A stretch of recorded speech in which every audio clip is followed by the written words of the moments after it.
Hi, my name is Heather and welcome to my new series, Cover to Cover Procreate Edition, where I'll be walking you through step by step from start to finish as I illustrate my children's book in Procreate.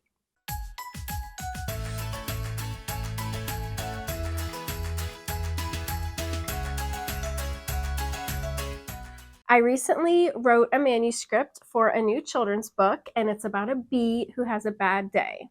And today we're going to be creating the storyboard.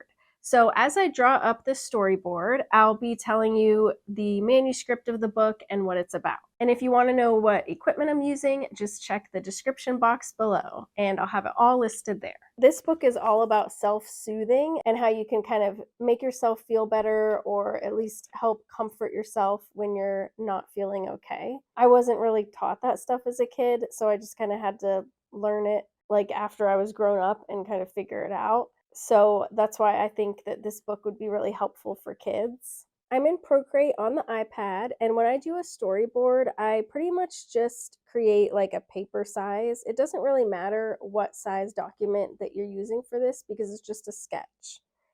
And I'm going to make it tall, so I'll just rotate it. And I'm just going to get black, and I'll just pick a pencil brush. I really like the Bardo brushes, so my favorite ones from her are the Bardo Pencil Smooth and the colored pencil from her Kids Make Art pack. So I'm just going to use the Bardo Pencil Smooth for this. And I usually just start by creating a square because I like my children's books to be a square layout, so I'll end up doing this as an 8.5 by 8.5. And then I'm just going to swipe with my 3 fingers and duplicate. And then this would be a spread.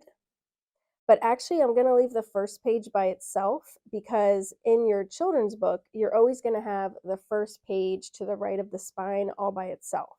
And see, I need to make the canvas a little bigger, but that's okay. It doesn't really matter what size. So I'm just going to go to crop and resize and just make it wider. And then I'll just grab this one and duplicate. And there's my spread. I'm going to turn the drawing guide on because this looks crooked. So I'll just combine these together and I'm just going to fix that. And now I'm just going to duplicate this.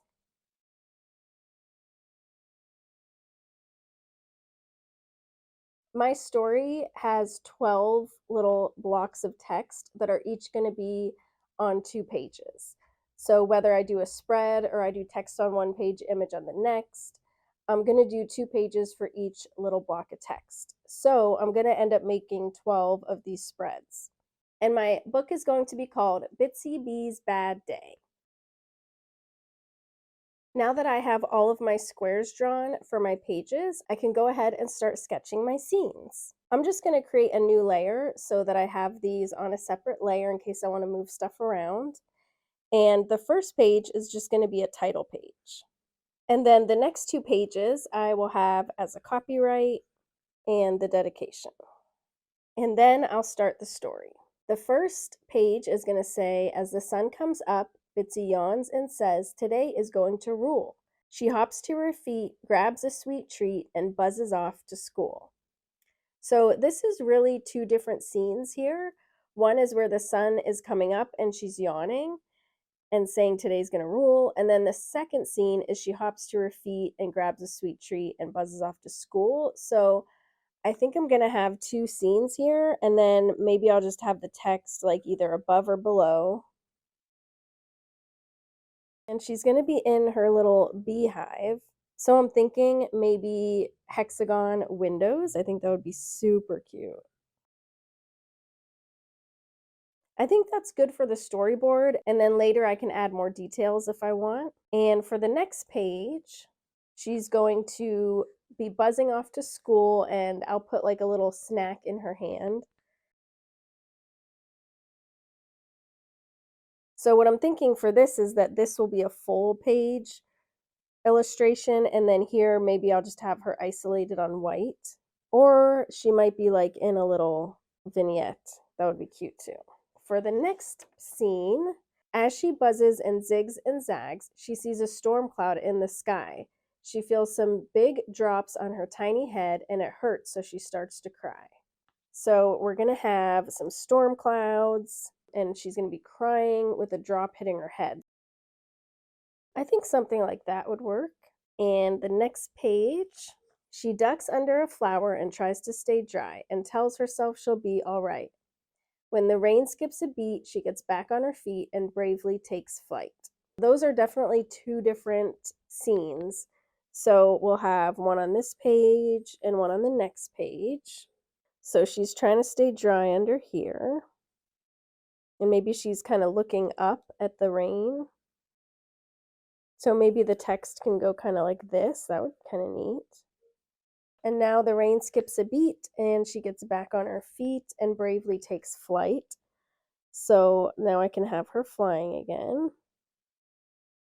The next scene is when she gets to school and looks for her bestie. She realizes with a groan that her bestie isn't here today and she suddenly feels alone. I've already had an idea for this page. I'm super excited about it.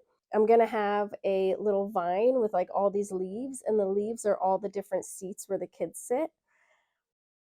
And then we can have Bitzy sitting on her little leaf here.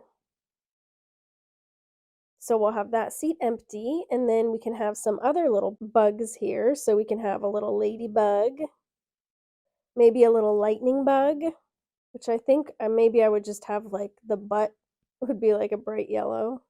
And we can definitely have an ant. Ants are so cute.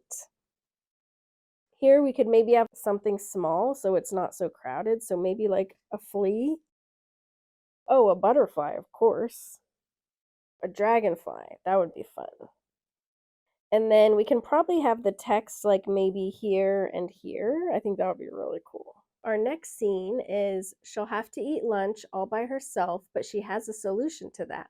Her favorite book, a cozy nook, and lots of yummy snacks. After school is finished, she stops by some flowers to collect nectar for her hive. But on her way home, she couldn't have known with a mushroom she'd collide. So in this one, she's going to collect the nectar, and that'll have like the first half of it. And then this one, she'll actually bump into the mushroom. Her nectar has spilled all over the ground. Her body and wings are sticky. She gives up on this day. Nothing's going her way. She feels sad and mad and icky. The next scene is she walks all the way home, too tired to fly, and soaks in a hot, steamy bath. She closes her eyes, feels calmer inside, and takes a nice long nap. So there she is soaking in her little bath. And then I'll put the words over on this side.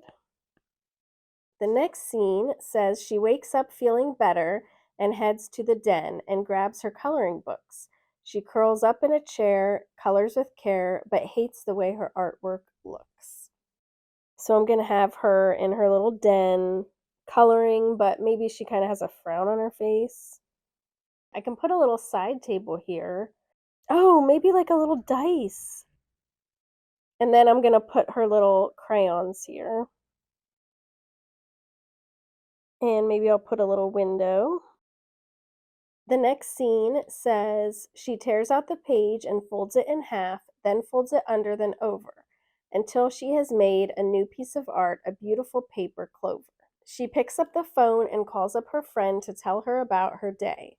She feels so much better just hearing her voice. It adds sunshine to her day. Oh, so this will be really cute. I can have her on one side talking on the phone and her friend on the other.